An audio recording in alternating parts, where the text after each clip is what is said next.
Halo Sobat Donghua, pasti pada penasaran kan dengan kelanjutan BTTH Ranah Dewa? Oke lah, tanpa berlama-lama lagi, yuk langsung masuk ke alur ceritanya.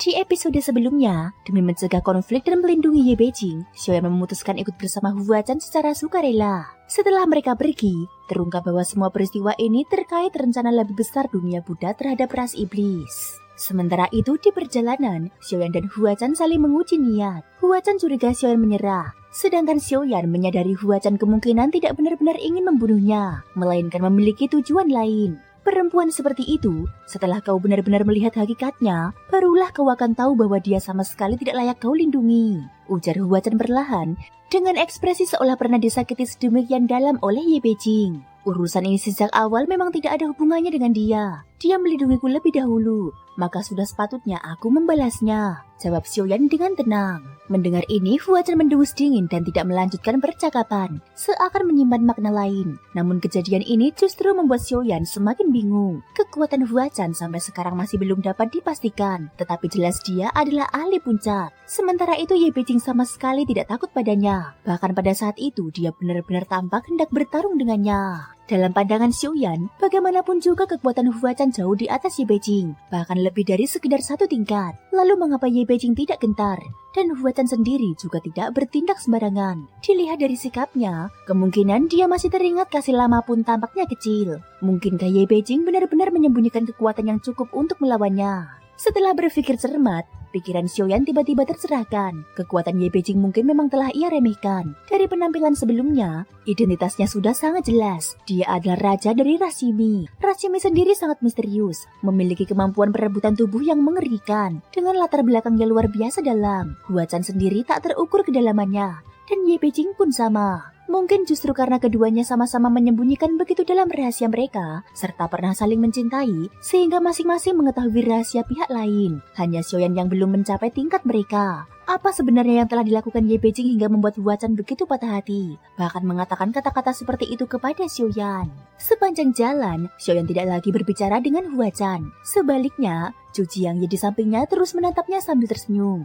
Hehehe, kita berdua benar-benar berjodoh, kata Zhu Jiangye ketika akhirnya melihat Xiaoyan sempat memperhatikannya. Xiaoyan tertegun sejenak dan mengernyit. Pada saat terakhir tadi, Zhu Jiangye justru mengembalikan tombak pedang penghancur kepadanya atas kemauan sendiri. Sekarang kau juga sudah menjadi budak pedang. Apakah masih berniat membunuhku? Tanya Xiaoyan benar-benar terkejut. Sebenarnya aku punya alasan lain. Aku bukan benar-benar ingin menjadi musuhmu. Bagaimana kalau kita bekerja sama? Kata Zhu Jiangye, seolah tidak peduli apakah Huachan bisa mendengar atau tidak. Kita punya dendam hidup mati. Kau ingin bekerja sama denganku? Xiaoyan menoleh menatapnya. Dalam pertempuran itu, jika bukan karena berada di Sensi dan dia meledakkan kekuatan tempur yang mencengangkan, dia sudah dibunuh oleh Zhu Jiangye. Aku hanya mendengar bahwa Susang telah muncul kembali. Lagi pula aku tidak benar-benar melukaimu. Dan aku juga tahu bahwa Taisu sedang menginvasi Sensi. Jika kau membantuku lolos, aku pribadi akan pergi ke Sensi untuk membantu perang, ujar Zhu Jiangye dengan serius. Huachan duduk bersila di depan pedang suci, menutup mata beristirahat, seolah tidak mendengar apapun. Xiaoyan segera memandang Zhu Jiangye dengan tatapan aneh.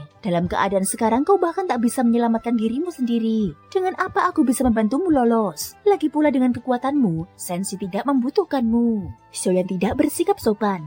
Dia sama sekali tidak memiliki kesan baik terhadap Zhu Jiangye. Jika bukan karena situasi saat ini, dia sudah lama membunuhnya. Reinkarnasi Susang, kau telah memasuki kerajaan 10.000 Buddha. Para biksu botak itu munafik, berpura-pura welas asih, tetapi telah membantai ras iblis kami tanpa terhitung. Yang di hadapanmu ini hanyalah seutas energi iblis. Jika kau bisa membantu tubuh asliku lolos, raja ini pasti menepati janji, kata Zhu Jiangye dengan tatapan serius. Raja ini, Xiaoyan semakin bingung. Kekuatan Zhu Jiangye yang terpancar saat ini hampir sama dengan sebelumnya. Namun ternyata hanya seutas energi iblis. Jadi tubuh aslinya adalah seorang raja iblis. Siapa sebenarnya kau? Jadi kau pergi ke Sensi waktu itu hanya untuk menjebakku. Mata Xiaoyan meredup, menatap Zhu Jiangye dengan tajam. Yang terakhir hanya memberi isyarat naik dengan jarinya, lalu melirik Wacan, memberi tanda bahwa Xiaoyan tidak boleh melanjutkan pembicaraan. Seutas energi iblis ini kuberikan kepadamu. Aku juga akan menyembunyikan informasi yang lebih rinci di dalamnya. Datanglah ke dunia mendalam Sitian untuk mencariku. Aku pasti tidak akan mengecewakanmu, kata Zhu Jiangye. Saat Xiaoyan masih kebingungan, sosok Zhu Jiangye bergerak. Tubuhnya seketika menghilang, berubah menjadi seutas energi iblis yang melayang di depan Xiaoyan. Benar saja,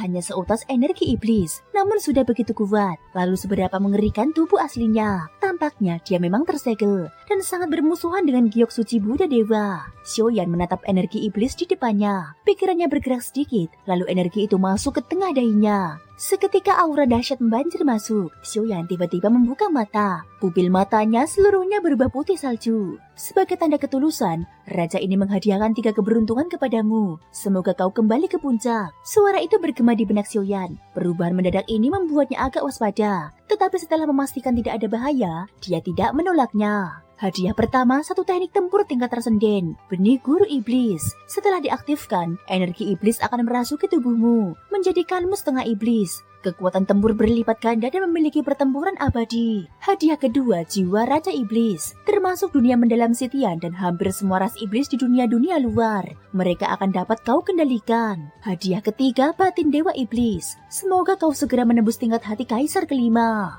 Suara itu terus bergema. Sebutir benih putih yang memancarkan energi iblis kuat muncul di dantian Xiaoyan. Lalu seberkas jiwa iblis putih menyatu dengan jiwanya. Jiwa Xiaoyan yang sebelumnya terluka langsung dipulihkan. 3 Hun dan 7 Po terbentuk kembali sepenuhnya dalam sekejap. Adapun batin Dewa Iblis bukanlah wujud nyata, melainkan kesadaran. Dibanding 2 hadiah sebelumnya, justru batin Dewa Iblis inilah yang paling berharga. Dia melihat dunia mendalam Sitian. 30.000 kerangka ras iblis ditumpuk menjadi pagoda emas. Suara Buddha memurnikan suara iblis menjadi minyak lampu. Di sana, sosok putih ditembus tak terhitung rantai emas, menembus daging dan tulang. Meski demikian, dia tetap memperlihatkan senyum gila. Kalian para Buddha yang menyeberangkan iblis menjadi umat, setiap tetes darahku adalah balasan kalian. Rantai emas berdentang di angkasa. Dia mengangkat kepala, membiarkan api Buddha membakar jantung, tulang, dan sumsum. Namun kesombongan iblis yang tak mati tetap membara. Tidak tunduk pada dewa atau Buddha, hanya menghormati hatiku sendiri. Suatu hari, aku akan membuat seluruh dewa dan Buddha di dunia ini menjadi abu, membiarkan semua Buddha lenyap menjadi asap. Tekad batin Raja Iblis itu memasuki pikiran Xiaoyan. Dalam sekejap, dia merasakan semuanya seolah dialaminya sendiri. Melihat kemunafikan para Buddha, melihat kekejaman di balik belas kasih mereka, walau batin Dewa Iblis ini tidak langsung membantunya menembus tingkat kelima, namun telah menuntunnya keluar dari tingkat keempat, menatap ke arah tingkat kelima. 3 keberuntungan yang datang tiba-tiba itu memperbaiki jiwa Xiaoyan dan memberinya batin Raja Iblis. Pada akhirnya, Xiaoyan melihat sebuah bintang hitam pekat. Di dalamnya terdapat sebuah gua kediaman. Di dalam gua itu duduk bersila sosok putih seluruh tubuh. Niat iblisnya begitu pekat, seolah dapat langsung menatap Xiaoyan, mengguncang jiwanya hingga tak berdaya. Thank you guys sudah mendengarkan ceritaku di episode kali ini sampai akhir. Ikutin terus kelanjutan episode berikutnya ya. Terima kasih buat kalian semua yang udah subscribe, like, dan komennya. Semoga hari kalian menyenangkan. Sampai jumpa dan bye-bye.